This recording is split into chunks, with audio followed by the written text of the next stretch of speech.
নমস্কার, রায় গার্ডেন আপনাদের সবাই স্বাগত।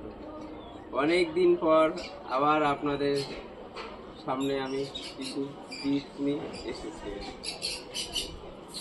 আজ আপনারা এই চন্দ্রমল্লিকাগুলো শুধু দেখতেই পাচ্ছেন গাছগুলো। এই নভেম্বরের আজ 10 তারিখ, তার অভিব্যক্তিটা আপনারা দেখেন। মোটামুটি সব 3 ফুট ব্যাস হয়ে গেছে, আর বৃত্তটা মোটামুটি এখন সব 6 ফুট 6.5 ফুট হয়েছে। আর যখন ফুল হবে বা ডিসেম্বর, এদের আকার আকৃতি কেমন হবে সেটাও আপনারা দেখতে পাবেন। এই গাছটাও দেখুন, এত শৌখিন এই গাছটা। একে আমরা, যেমন আপনারা সবাই জানেন, ডালিয়ার মুলেনার খুব শৌখিন গাছ, সবাই করতেও পারে না, আমরা পাওয়া যায় না। ঠিক এটাকে আমি চন্দ্রমল্লিকার মুলেনার নাম দিয়েছি। 50টা গাছের মধ্যে একটা গাছ বসাতে পেরেছি, এত শৌখিন এরা। আর অন্য গাছগুলো আপনারা তো দেখছেন, আপনারা এর আগেও আপনারা গাছ দেখেছেন, বিভিন্ন চ্যানেলে হয়তো আপনারা আমার এই গাছগুলো দেখছেন। কিন্তু আপনাদের কমেন্টমেন্ট দেওয়া ছিল যে আমি, যারা নতুন বাগান করছেন বা অনেকদিন করে যাদের এত সাফল্য আসছে না, তাদের জন্য কয়েকটা কথা বলেছিলাম। সে কথাগুলো হচ্ছে, প্রথম আমি 5টা পির কথা বলেছিলাম। আজকে এই মুহূর্তে দাঁড়িয়ে আমি 2টো পিয়ের আলোচনা করব। প্রথম পি হচ্ছে পরিবেশ। আপনি যে গাছ করবেন, আপনার কি পরিবেশ আছে? পরিবেশের মধ্যে প্রথম সূর্যালো।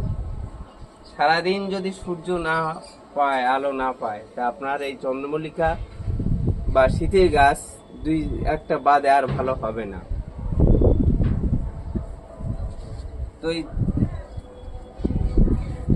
এদের এই মুহূর্তে আমার পরিচর্যার কয়েকটা বিষয় বলছি। এখন এদের পরিচর্যা করতে বলতে, যেহেতু আমার পাতা ছোট হয়েছে, কুড়ি এসেছে, এখন আমরা 10-26 দেব এনপিকে।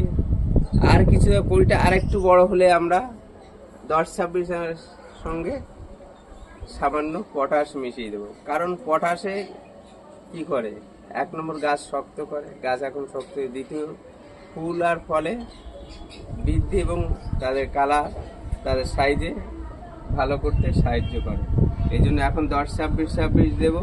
তার কয়েকদিন পর আর একটু বড় হলে আমরা ওই 10-26 সঙ্গে মিশিয়ে কিছুটা পটাশ, লাল পটাশ দিয়ে দেবো।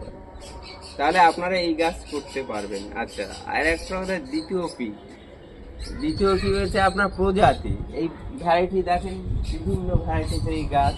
তাহলে আপনার এই ভ্যারাইটিটা আপনার নির্বাচন করতে হবে। এটা আপনারা হাতে, আমরা যারা কাটিং করে গাছ করি তাদের পক্ষে সম্ভব, আপনাদের পক্ষে হয়তো সম্ভব নয়।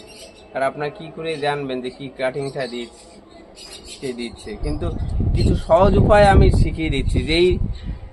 যে কাটিংটা আপনারা নেবেন, দেখবেন গাছের এই পাতা দুটো পর্বটা, এক পর্ব থেকে আমি আগেও বলেছি, আর এক পর্ব দূরত্বটা কম হলে সেই গাছটা আপনার ঝাড় হবে। আপনি এই দেখেন, এটাও দেখেন, কেন এত ঝাড় হচ্ছে? একটা পাতার থেকে আর একটা পাতার দূরত্ব কম। আপনার যখন নিজে না কাটিং করতে পারলে, যখন কারোর কাছ দিয়ে নেবেন, কোনো দোকান দিয়ে কাছে বা কোনো নার্সারিতে, এইটা আপনারা দেখে নেবেন। তাহলে আপনি আজ ভ্যারাইটি মানে প্রজাতি আর পরিবেশ সম্বন্ধে বলে শেষ করছি। এরপরে আপনি পুষ্পের আরও কিছু ফুল নিয়ে আলোচনা করব, আর প্রতি 15 দিন পরে আমি আপনাদের কিছু আপডেট দেবো।